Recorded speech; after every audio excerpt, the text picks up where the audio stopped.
dari Haji Faisal, Pak, Ya. perkara Bisa diceritakan. hak asuh.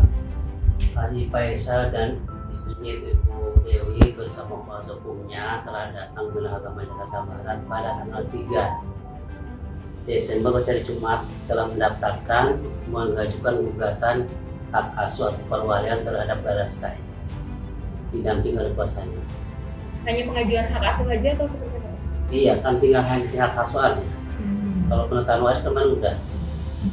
Pak, untuk ini berarti jatuhnya gugatan, Pak, tergugat Gugatan. sendiri. Mungkin boleh dijelaskan seperti Iya, apa? gugatan. Jadi tergugatnya adalah Pak Dodi. Penggugatnya itu Haji Faisal dan Ibu Dewi. Menggugat bahwa dirinya ingin ditetapkan hak asuh terhadap anak yang bernama atau cucu yang bernama Galaska. Sebagai tergugat sendiri adalah Pak Dodi. Mungkin untuk sidangnya sendiri Pak sudah ditetapkan? Sidang ditetapkan kalau tidak salah tanggal 15 Desember dari Rabu. Jam. Kalau jam itu biasanya sesuai dengan daftar antrian mereka ketika mengantri ke datang ke sini. Yang berapa ya, Pak? Ya kalau mulai sidang dimulai jam 9, tapi kalau umpamanya yang pertama orang lain bisa orang lain dia jam berapa nanti sesuai dengan urutan. Pak, ini kan tergugatnya adalah Bapak Dodi. Iya. Mungkin nanti tergugat juga diwajibkan hadir pada Iya sidang. wajib dipanggil. Masalah datang tidaknya kita nggak tahu. Yang penting yang wajib datang itu ada penggugatnya Ibu Dewi dan Pak Faisal yang wajib datang. Kalau itu tergugat, kalau dia masih ingin mempertahankan, umpamanya dia merasa dia punya hak untuk jadi wali juga ya udah. Insya Allah mungkin ada keputusan. Berarti agenda perdana ini apa, Pak? Mediasi dulu atau bagaimana?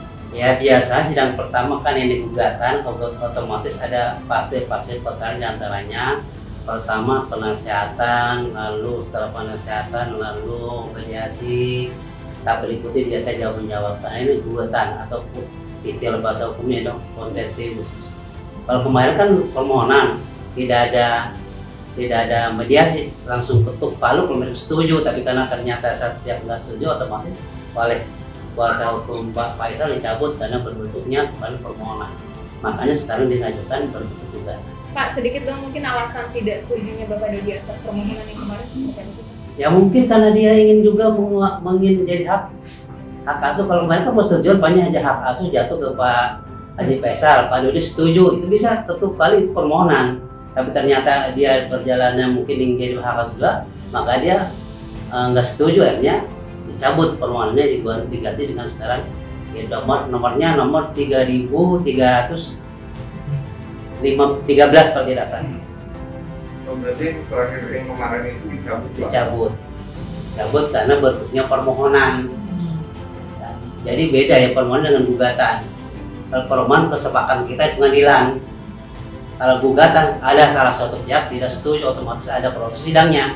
Kalau permohonan satu kali sidang, udah setuju dua-duanya bahwa saksi hari ini juga toh putus, jadi permohonan putusan juga penetapan.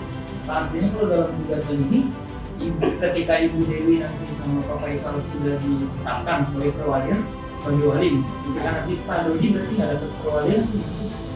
Kita belum bisa menentukan apa dikabulkan tidak dan majelis hakim yang menentukan majelis hakim, nanti majelis hakim menentukan apakah dikabulkan tidaknya kita tak tahu kan. Nah, maksudnya seandainya salah satu ingin menang dalam perkara ini, Pak, itu nanti kan seperti apa?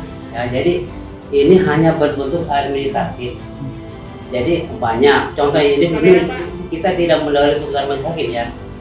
Kita seandainya dari pertanyaan andai-andainya seandainya yang jadi hak asuh adalah Pak Faisal, bukan berarti Pak Dodi putus sampai sini, dia punya hak juga, artinya untuk administratifnya bahwa yang memegang hak asuh adalah Haji Faisal. Ini jangan salah kaprah ya, soalnya udah putus bukan seandainya. Jadi dia tidak terputus enggak. Cuman dia punya wewenang untuk administratifnya, apakah itu dalam pencairan dana dari anak-anak dari Laskai itu, atau dia umpamanya mau ke mana, mau ke luar negeri umpamanya, atau katakan umroh, bisa dia membawakan, dia punya hak asuh sebagai hak asuhnya. Tuh, tapi Pak Dodi punya hak juga ya sama cucu untuk main-main, untuk untuk kepada cucu, bagaimana kepada cucu sama punya hak yang sama, cuma secara tadi cara punya ini Pak Haji Faisal punya untuk memegang kekuasaan yang bertanggung jawab terhadap anak. Pak, ada poin yang berbeda nggak Pak antara permohonan yang diajukan kemarin dengan yang diajukan sekarang? Ya jelas berbeda, tadi udah jelaskan. Poinnya Kalau permohonan kesepakatan di pengadilan agama, pokoknya dua-duanya sepakat, hak asuh ada Pak Haji Faisal, ketok palu, dua-dua setuju, jadi kan upaya hukum tidak ada kan, ini kesepakatan mereka. Tapi kalau banyak gugatan itu ada prosesnya, karena salah satu pihak tidak setuju, otomatis harus ada mediasi, ada jawab menjawab, replik, duplik dan sebagainya, baru ada pembuktian. Kalau salah satu pihak dimenangkan oleh majelis hakim, pihak lain bisa banding, ada upaya hukum. Putusannya juga putusan, bukan penetapan. Ada upaya hukumnya Pak, bisa banding, bisa kasasi. Itu upaya hukumnya. Kalau yang tadi penetapan tidak ada upaya hukum. Hukum putusan pengadilan itu tinggal pertama udah punya inkrah langsung. Kecuali memang ada kesalahan, baru itu bisa dia hanya kasasi saja. Tuh bedanya permohonan dengan bukan. Permohonan itu kesepakatan berdua di pengadilan, langsung hari itu datang bawa saksi putus. Tapi kalau gugatan hari itu bawa saksi tidak bisa, harus ada tahapannya, ada jawab menjawab dan mediasi. Itu bedanya. Pak, secara umum nih Pak, yang maksudnya bukan hanya kasus ini, secara umum misalkan terjadi kasus seperti dua orang tuanya, ibu dan ayahnya tiba-tiba tiada gitu. Secara hukum agama sendiri biasanya seperti apa Pak? Mungkin kasus sebelumnya udah pernah menangani kasus serupa atau seperti apa secara hukum agama sendiri?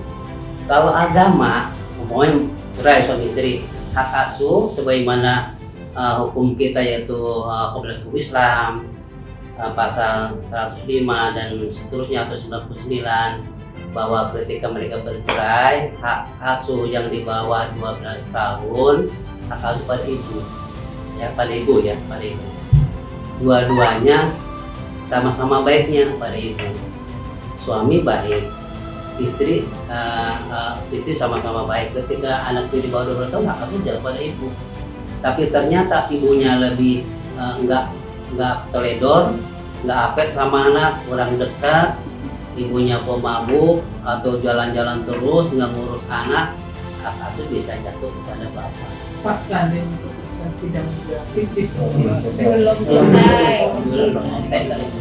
Nanti kan, kalau putusan masih kita belum tahu kan. Tadi seandainya ini kan baru seandainya. Untuk kasus dua-duanya tiba-tiba meninggal seperti itu, mungkin hukum agama untuk kakek dari ibu dan kakek dari ayah. Jadi mereka dalam Undang-Undang Nomor 35 ya tahun 2012 itu hak perlindungan anak. Kedua-duanya punya hak yang sama. Ya, kalau menurut PK memang lebih dekat ke ibu ya. Tapi undang-undang kita kan punya undang-undang. Kalau PK kan hanya paham. Kita harus mempergunakan hukum positif.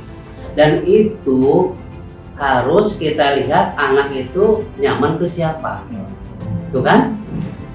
Di situ akan ada kaidah hukum lainnya bahwa hak asuh itu demi kepentingan anak, bukan demi kepentingan orang tua, apalagi kakek ya. Ketika mereka bercerai itu patut dipertimbangkan anak itu nyaman kepada siapa. Itu yang paling pokok. Dan maksud saya itu seperti itu. Maksud saya itu bahwa manusia itu akan lebih nyaman ke siapa. Itu yang perlu diperhatikan. Untuk mendapatkan penilaian itu nanti berupa wawancara atau survei ke rumah, mengingat ini Itu nanti hakim yang melihat. Nanti hakim ada caranya, udah biasa teman-teman hakim akan tahu. Ya. terhadap tergugat sudah ada panggilan Pak? Kalau panggilan yang tahu jurusita, tapi yang jelas sudah didaftarkan. Kalau udah tanggal sidang 15 ya mungkin hari ini, hari besok, pokoknya 3 hari sebelum sidang itu harus sudah dipanggil. Hukum acara seperti itu. 3 hari sebelum sidang, baru tanggal 15, tanggal 11, 12 harus sudah dipanggil. 11 minimal, paling lama 11 dipanggil. Masalah udah dipanggil belum, saya belum tahu. Yang jelas sudah daftar. Pak, sebagai anak untuk ahli waris sendiri berarti digabung di sini Pak. Ahli waris atas nama Febri Pak. Oh, yang ini berarti yang kemarin ya? Iya. Kalau ahli waris, kan dulu sudah saya sampaikan bahwa Haji Faisal mendaftarkan 2 perkara. perkara pertama permohonan penetapan ahli waris, penetapan anak, karena mereka dua-duanya sepakat mungkin yang jadi hak asuh ada Haji Faisal. Terkait dalam perjalanannya mungkin dari keluarga Dodi nggak setuju, makanya oleh Haji Faisal pengelola kuasa hukumnya dicabut, akhirnya dilakukan gugatan yang daftar hari tanggal kemarin untuk gugatan hak asuh anak nomor 3.315 ya. Kalau tidak salah mungkin antara 3.313 dan 3.315. Nah, sedangkan untuk penetapan waris terhadap ahli waris, waktu datang ke sini tanggal sebelumnya itu bahwa Haji Faisal mendaftarkan penetapan 2 ahli waris, ya 2 ahli waris penetapan satu perkara yaitu nomor 483, satu perkaranya itu untuk penetapan 2 ahli waris dari Haji Faisal dan ahli waris dari Dodi, ya. Tapi kelihatannya Haji Dodi kembali dalam sidang dia mencabut penetapan ahli waris dia ingin dipisah tersendiri. Makanya kemarin perkara untuk penetapan ahli waris dari Haji Faisal tetap berlanjut, sedangkan penetapan ahli waris dari Faisal dikeluarkan dari perkara tersebut, sehingga untuk penetapan Haji Faisal sudah ada penetapannya, itu penetapan nomor 483 udah ada penetapannya, udah keluar, sudah diterima oleh Haji Dodi, sudah diterima karena sudah 1 minggu. Tapi untuk penetapan dari Pak Dodi tidak ada karena dia mencabut. Jadi kemarin baru satu penetapannya untuk ahli waris, yaitu dari keluarga Haji Faisal. Dipisah ya Pak berarti ya? Iya, berarti dipisah. Dipisah. Tadinya digabung karena permohonan dari dua-duanya sepakat. Akhirnya Haji Dodi mencabut perkaranya, akhirnya hanya penetapan ahli waris dari Haji Faisal dari keluarga dari PB, ya.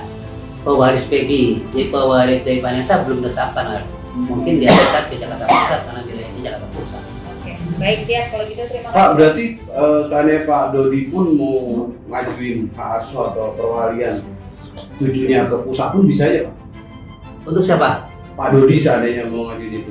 Pak Dodi bisa. Bisa aja kan? Berarti bukan di sini ya, di pusat. Karena dia lokasinya untuk dia domisili pusat, Pak Dodi kan dia Jakarta Pusat, mungkin di sana.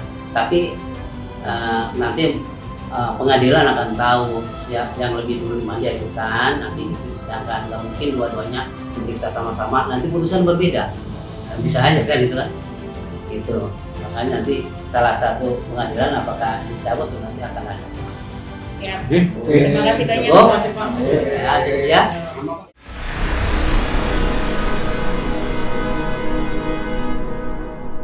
Jadi jangan lupa untuk subscribe Cumi Cumi.